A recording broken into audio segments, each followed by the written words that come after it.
Dieu dit que le Togo est un fardeau sur sa tête. Nous le savons très bien. Que c'est en 1960 que les Togolais se sont réjouis. Parce qu'ils ont eu l'indépendance tant entendue. Mais leur joie a été de courte durée.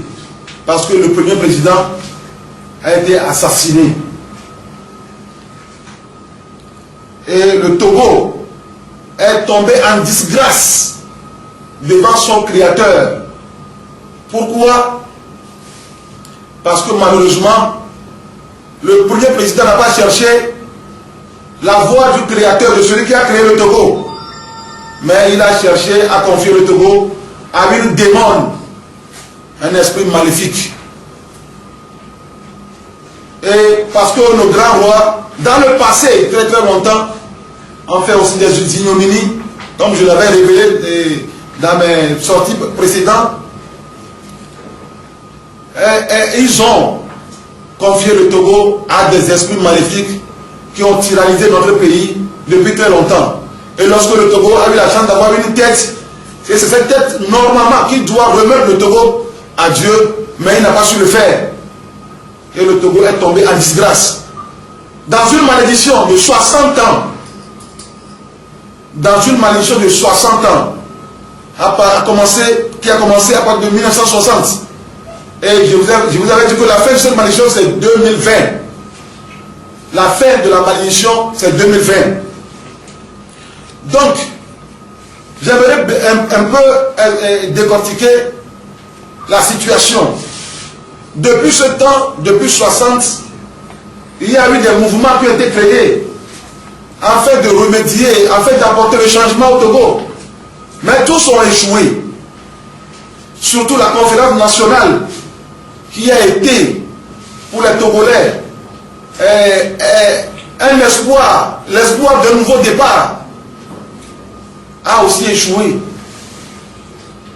Mais on ne s'est jamais demandé pourquoi. Beaucoup de mouvements. Et tout le monde avait cru que ça allait changer. Mais personne ne s'est jamais demandé pourquoi ça ne change pas. Il y a eu la CST. Et tout récemment, il y a eu le 19 août, je pense, il y a eu un grand mouvement de Mertipi à Sadam. Et nous tous, on avait cru. Moi-même, j'avais prié que Seigneur, enfin, le salut va arriver. Mais bizarrement, il y a des vérités que j'aimerais vous dire aujourd'hui. Bizarrement, lorsque je priais pour cette marche, le Seigneur m'a interpellé comme mon fils, je ne suis pas dans cette marche-là. Je ne suis pas devant cette marche. Et m'a dit clairement que la marche ne va pas aboutir. En bon Seigneur, oui. Je ne fais pas mes choses comme les hommes. Je suis Dieu. Et je fais mes choses selon mon temps. Mon temps n'est pas encore arrivé. Donc, ce qui veut dire, ce qui résume l'échec de tous ces mouvements, ce n'est pas qu'il n'y a pas des intellectuels au Togo. Ce n'est pas qu'il n'y a pas des hommes instruits au Togo. Mais le temps de Dieu, c'est un adversaire que personne ne peut combattre. C'est lorsque le temps de Dieu va sonner que vous verrez le changement tant désiré. Donc le temps de Dieu, c'est 2020. C'est ça le temps de Dieu. C'est la fin de la malédiction qui est 2020. 2020 est la fin de la malédiction. C'est là que tous les Togolais peuvent attendre un nouveau départ, une nouvelle chose dans la vie du peuple togolais. Donc, j'aimerais vous rappeler un peu, par cet exemple illustratif. Dans la Bible, dans le livre de Jérémie, verset 5, Dieu a parlé à travers Jérémie. Dieu a dit à son peuple, parce que vous ne me servez pas dans la loyauté et dans la fidélité, vous m'avez abandonné pour d'autres Elohim, d'autres dieux. Je vous ai envoyé mes serviteurs pour vous avertir. Mais, vous n'avez pas fait votre volonté. J'ai décidé de vous envoyer en captivité à Babylone. Vous serez en captivité durant 70 ans. Et après les 70 ans, je vous ferai retourner dans votre pays. Et vous saurez que je suis l'Éternel, le Dieu d'Abraham.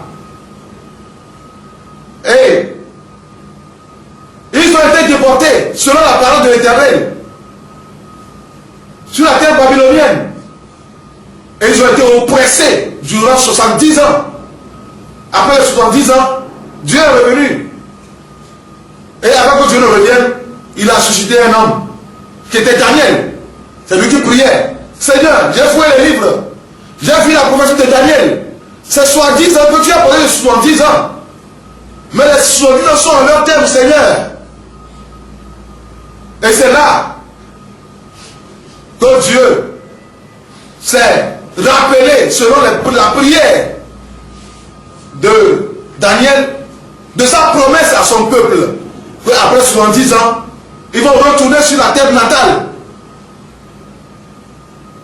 Et c'est là la main de Dieu a écrit dans le palais, sur les murs du palais du roi Beltazar. Et Dieu a mis fin à son royaume. Et Dieu lui a dit qu'il va remettre ce royaume aux Mèdes et aux Perses. Et la même nuit, un vaillant roi des Perses est arrivé et s'est accaparé de Babylone. Et la nuit là, le roi Beltazar a été tué la nuit là. Par qui? Par Cyrus, le roi des Perses. Et qu'est-ce qui s'est passé? La promesse de Dieu va maintenant s'accomplir. C'est là la Bible dit, dans Esdras chapitre 1, que afin que la parole qui a été prononcée par la bouche de Jérémie s'accomplisse, Dieu réveilla l'esprit de Cyrus. Et il fit cette déclaration publiquement et par écrit. Je suis le roi Cyrus, le Dieu des cieux, m'a confié tous les royaumes de la terre et m'a commandé de lui construire une maison à Jérusalem, en Juda. Alors vous qui êtes de son peuple, vous qui êtes de Jérusalem, retournez sur votre terre natale et bâtissez pour l'Éternel une maison. Donc actuellement, le Togo attend son Cyrus en 2020. Le Togo attend son Cyrus. Et c'est ce Cyrus qui va proclamer la liberté aux Togolais. Enfin, la liberté aux Togolais, la liberté aux captifs, la liberté, l'abondance à ceux qui ont faim, à ceux qui sont dans le besoin, à ceux qui sont dans le problème de la misère. Je me rappelle que la date du 14/05/2017, Dieu m'avait illustré la souffrance du Togo par un verset dans la Bible, Ecclésiaste, le chapitre